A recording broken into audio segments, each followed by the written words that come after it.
Hi there, Natalie with you today with a new project for Pinkfresh Studio. And today we're going to be using the new Legendary collection by Paige Evans for Pinkfresh Studio. And this collection is beautiful, very masculine, a very vibrant color combination, lots of icons that just are for everyday, also like very masculine, also about adventure. So it's a really good collection to have in your stash.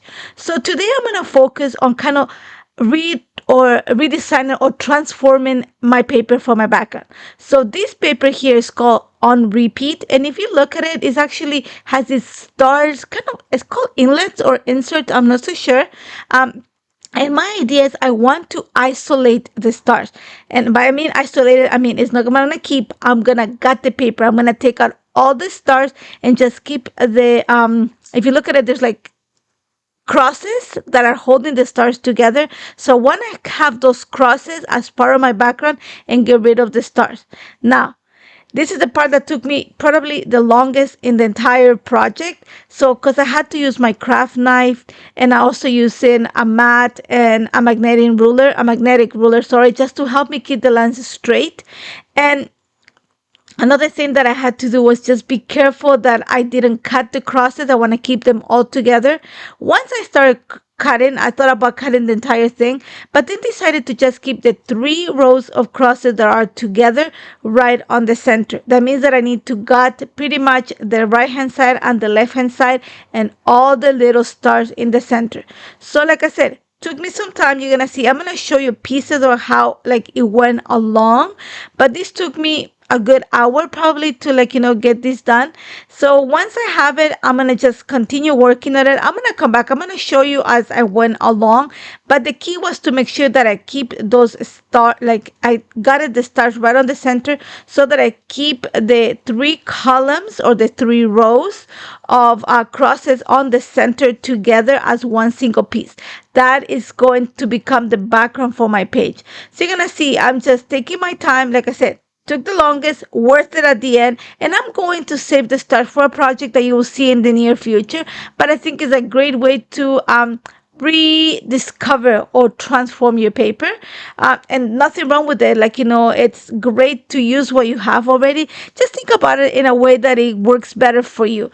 In this, I just wanted something that was really focused on the center of the page, so I thought that bringing this to the background in a different way, kind of simplifying it, was going to make everything else that I put around it pop a little bit more.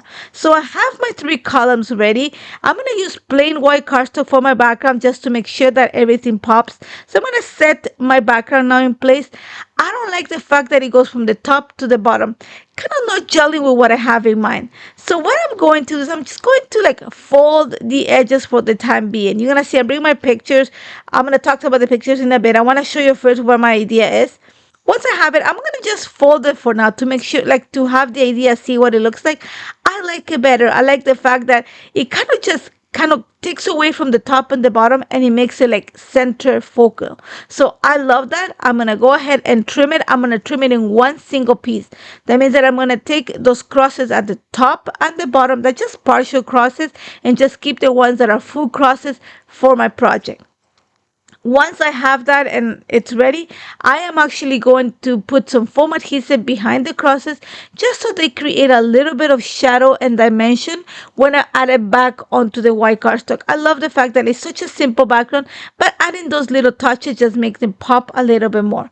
So you're gonna see that I'm gonna bring the pieces that I cut from the top and the bottom, and also bring 2 rulers to help me make sure that everything is nice and center.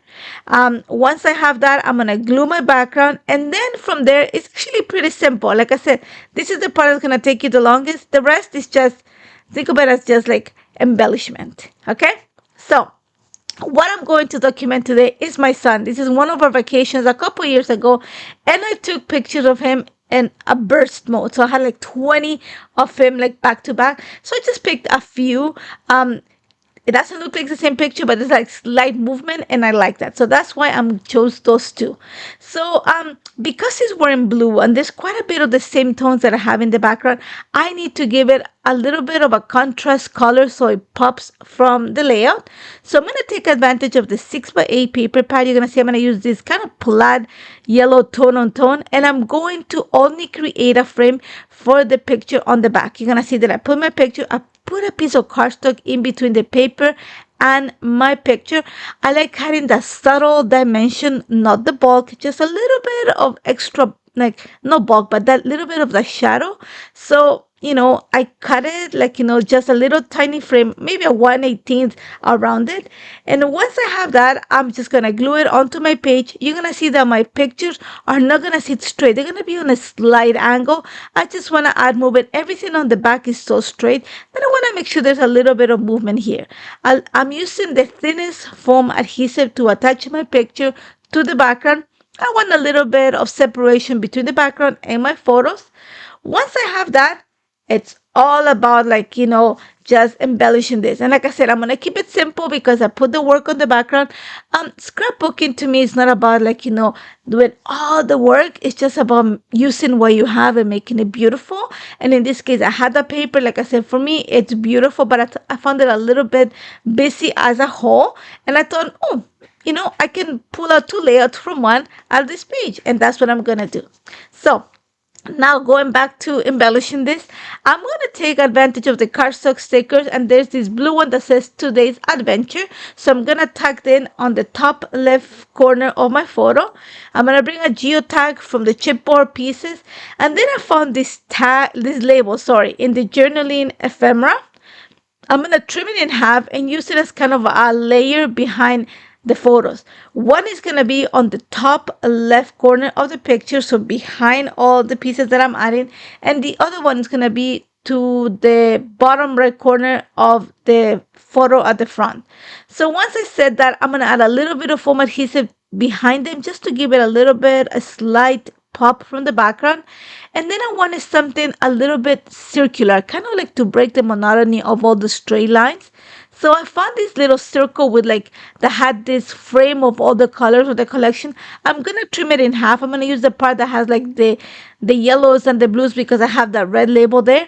And I'm going to cut it in half and kind of camouflage it so that it looks like I have the entire circle behind it when I only have the half.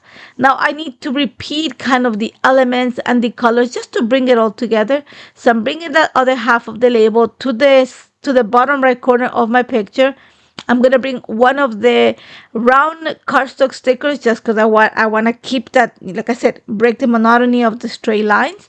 And then I went into the puffy stickers and I found this little orange arrow. So I'm going to add it just to kind of, guide your eye back to the pictures. For the title, I love the fact that the ephemera has already phrases in it because I always struggle with titles. And I love this one that said, let curiosity be your compass. So I played with where I was going to put it, and I decided to put it right next to the label on the right of the picture. I'm going to add a little bit of foam adhesive behind the title so it pops a little bit more. I really like those chucks there, the running shoes, because it's all about walking, and we were walking that day all over the mountain, hiking and going up. My little town is beautiful, so we did a lot of walking that day. So I'm gonna put the little chucks right next to the title. Once I have that in place, you're gonna see that I'm going to bring more elements that repeat throughout the layout to just complete this little cluster. One of the things that I'm going to bring is the other half of the circle that I had, that I use on the top of the picture, and just kind of tuck it underneath so that I have that extra bit of red that I have going on the other two clusters. I'm going to add enamel dots to the centers of the crosses, and then I added that little heart next to the title. And then I was looking at it going, I need to bring more red to this, to the title. So I'm going to go into the cardstock stickers, and there's this little red, it's kind of a maroon tone, and I'm going to put it there. You're going to see it after. But once I was working, I'm like, I need to frame this even further. I just needed to bring it so that the center is it pops a little bit more. That means that I need to create a frame around my layout. So I'm going to take around a half an inch from all the edges, and I'm going to back it or glue it to this paper is called living your life, I think it is, or living your adventure. I can't remember properly, but you're gonna see it in the description of the video. And what I'm gonna do is I'm going to cut using my paper trimmer around a frame that is an inch wide. So the inside of my paper is gonna be 10 by 10 because I'm taking an inch from all the sides. Once I have that, I'm gonna go ahead. You're gonna see that I don't cut all the way. I make sure that I leave some of the corners attached so that the paper doesn't, like, shuffle, and then it keeps straight when I add my other piece, the white cardstock on top of it. I'm just adding tape right around the edge of the frame, the inner edge of the frame, and then I'm gonna glue my base to it. And then once I have it in place, I'm gonna flip my paper, and then I'm gonna carefully, in this case, not gonna see that I'm gonna tug it, take out the inner piece of the frame, and that just makes sure that the paper is secure and straight. Now here's when I was talking to you about the little red label. I just needed to have that pop of red because I have those label kind of situations going on the pictures. So I'm going to add it right below my title. And see it's kind of crooked, and then I'm going to fix it. Now that I see it, I'm going to just kind of straighten it. And then I was looking, I need something that kind of ties this together. So went into the chipboard pieces and I found these stars. They're not the same color, but they're the same shape. So I add a silver at the top, a yellow one at the bottom right corner of the picture, so I don't have anything yellow there, and then the blue one next to the chucks. And that's about it. I actually love how this turned out. I hope it gives you an idea on how to transform your paper or look at it in a different way. As always, if you have any questions, don't hesitate to contact me. I would love to help you. And don't forget to subscribe to the channel for more beautiful content. Thank you so much, and I hope to see you soon. Take care, guys.